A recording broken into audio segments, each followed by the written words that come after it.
I am a lion and I want to be free. Do you see a lion when you look inside of me? The British Rail D0260, otherwise known as Lion. That was her name. She was a lion. Rawr. This was a single example of a diesel-electric locomotive, a one-off prototype Type 4 mainline engine constructed in 1962 by a consortium of the Birmingham Railway Carriage and Wagon Company, Sulzer, who made her engine, as well as Associated Electrical Industries, or AEI. She was a Coco wheel arrangement, equipped with the Sulzer 12LDA28C diesel engine. With AEI built traction motors, a steam generator for passenger service, she was capable of reaching 100 miles per hour with a tractive effort of 55,000 pounds of force and a horsepower of 2,750. She was a private venture, not funded by British Railways, but to meet a requirement of theirs for a powerful Coco diesel-electric locomotive meant to replace slightly earlier diesels of the Co-1 wheel arrangement, like the Peaks, for example. The specifications were issued by the British Transport Commission at a meeting on January 15, 1960, and the Lion's creation was a part of British Rail's new scheme, okay, so earlier during their modernization plan, they had bought a bunch of bulk orders of diesels without actually testing them, a lot of them off the drawing board. This new plan was designed to put most of the risk on the builders of the diesels by making them build prototypes, funding them themselves privately, and then allowing British Rail to test them out. Therefore, not only would you only be worried about making one prototype at a time to test, but also British Rail wouldn't be funneling a bunch of money into something that might not work out, because believe me, they lost a lot of money on really bad diesels they wound up with the original scheme. And this particular pilot scheme, for the Type 4 anyway, actually wound up with 3 different prototypes from different manufacturers: the Falcon, the DP2, and the Lion. The other 2 are stories on their own. I want to focus on the Lion today, because she was a more powerful development of the same engine that the Class 44 Peaks actually used, but she was lighter than they were, with more reliable bogies. And perhaps a few of you more eagle-eyed viewers out there are like, she looks like a Class 47. And that's a fair analysis, but to be clear, while they do have some superficial characteristics in common, they are not identical. Her overall construction was a truss from buffer beam to buffer beam, built from welded thin steel sheeting. The result of this was a structure that was both stiff and strong, but not overly heavy.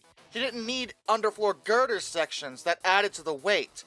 A truss design like this had also been used on the Peaks, though they had a channel underframe also, and their trusses were Pratt trusses, which tended to limit access through the sides of the engines, making maintenance more difficult. Lion, on the other hand, used a Vierendeel truss, which has larger rectangular openings. As a result, the Lion had central access doors on her sides for servicing, much like a hood unit would. She also didn't need any large cooling grills on her sides because her entire cooling setup was put on her roof, above the cant rail. She had 2 radiators in a removable pack which kept her engine cool. The air was drawn in from the sides through the panels and exhausted upwards in the center. Additionally, the main area of her roof, directly above her engine, was translucent fiberglass molding, which was really weird.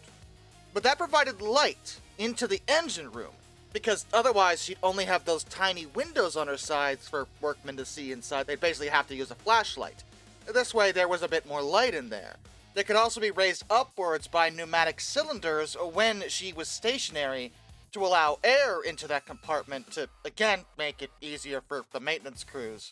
The roof could also be slid lengthwise and was so light that they didn't actually need a large overhead crane to, say, remove a metal roof to access an engine for some serious overhaul work. If you didn't think she looked like a Class 47, you may also think she looks like a Class 45, the Hymex. And this was very intentional because they shared the same visual designer.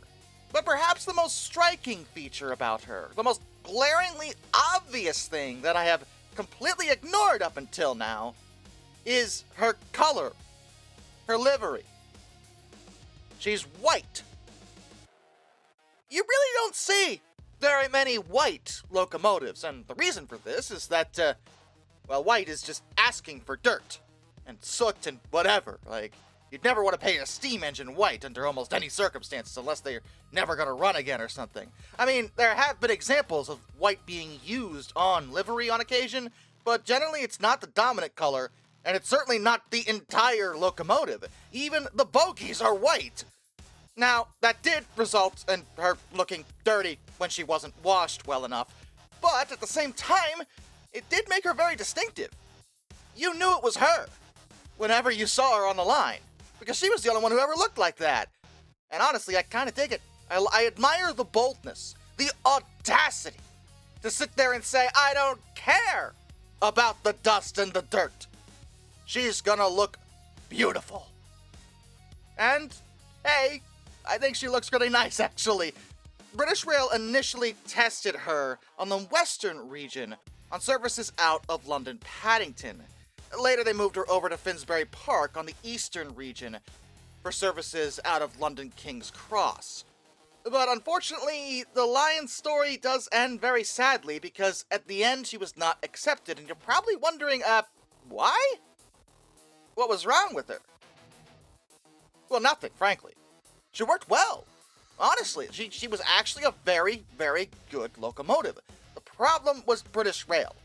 See, during their more logical process of evaluating prototypes, suddenly they realized they needed a bunch of new motive power very quickly. A large amount of locomotives had to be built right now. They didn't have time to properly assess these prototypes whatsoever, including the Lion.